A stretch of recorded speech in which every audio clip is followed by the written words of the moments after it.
Stalker is a term used to describe individuals who venture into the exclusion zone around the Chernobyl disaster site. They do so for various reasons, such as taking photographs and collecting information, or simply for the thrill of exploring a forbidden and abandoned place.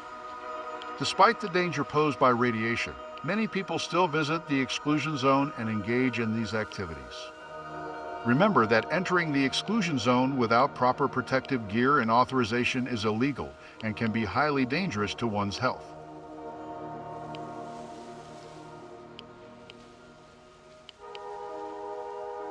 The name derives from the 1979 science fiction novel and subsequent movie Roadside Picnic by Russian authors Arkady and Boris Strugatsky. In the book, the term stalker refers to individuals who venture into a restricted zone created by aliens to scavenge valuable artifacts. The term Chernobyl stalkers is an analogy describing individuals scavenging for valuables or exploring within the Chernobyl exclusion zone. Estimates vary widely, but some sources suggest that a few thousand people visit the exclusion zone each year. The majority are tourists seeking to explore the abandoned city of Pripyat and the surrounding area. However, these numbers are difficult to verify, as many visitors enter the zone illegally and without proper authorization.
What you see here is the Claw, a large metal structure located in the Red Forest area of the Chernobyl exclusion zone.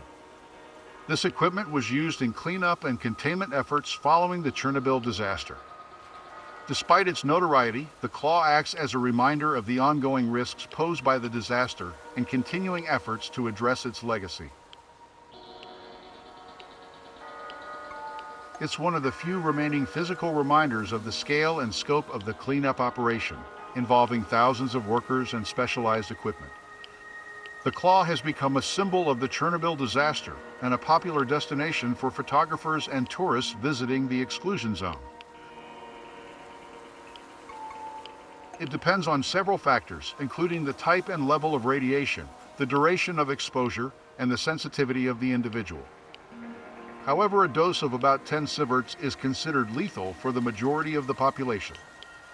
It is important to note that lower doses of radiation can have serious health effects, depending on the exposure conditions.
Did you know that following the Chernobyl disaster, the Soviet military conducted a large-scale culling of domestic and wild animals in the affected areas?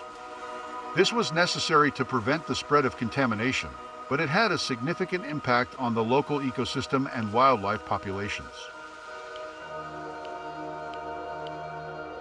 The exact number of animals killed during the culling is unknown, but it is estimated to be in the tens of thousands.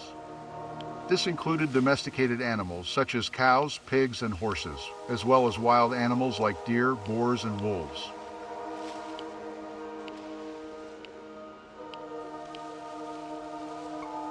Sadly, yes, the only option was to reduce the risk of radioactive contamination of the food supply. Minimizing the exposure of humans and other animals to radioactive materials was also an important goal.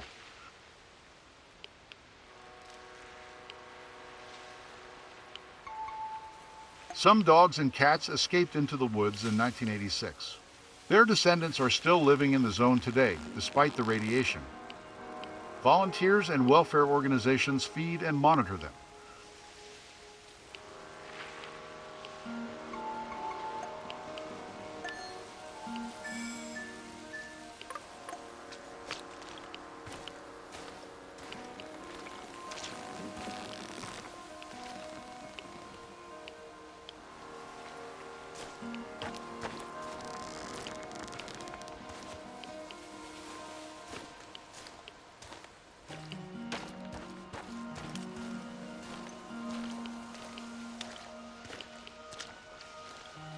Did you know aircraft were used not only to assist in the liquidation of the disaster site, but also for cloud seeding? The military was tasked with cloud seeding to prevent radioactive fallout from reaching Moscow and other major Soviet cities. Cloud seeding is a process of introducing materials into clouds to generate rain or snowfall. Cloud seeding increases precipitation in specific areas by adding particles with additional nuclei around which water can condense. The most common method of cloud seeding involves dropping chemicals, such as silver iodide, into clouds from an aircraft. 216 pilots undertook risky flights near the still-burning power plant, firing silver iodide-filled projectiles into the radioactive clouds within a 10-kilometer radius of Chernobyl. They then chased the dangerous clouds away, up to 100 kilometers, into the skies over Belarusian cities like Modulo, Norulia, Gomel, Koiniki, and Brehin.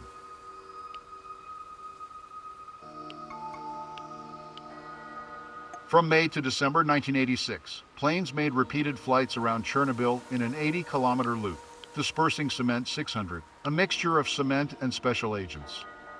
This caused a 5-month drought in Ukraine, as the Cement 600 absorbed moisture from clouds, preventing precipitation.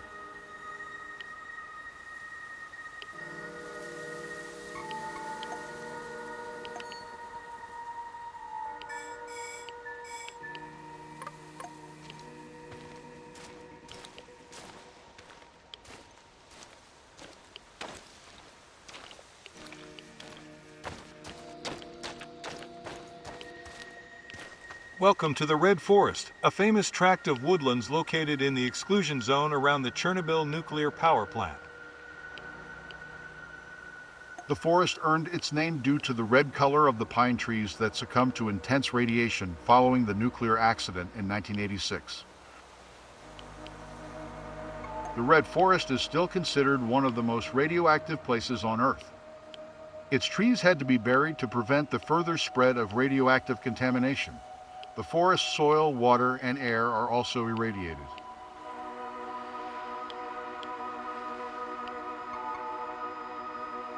Fortunately, despite the contamination, the Red Forest has become a unique habitat for a variety of wildlife, including deer, wild boar, and wolves. Scientists have also observed mutations in the local plants and animals, including genetic abnormalities and changes in physical characteristics.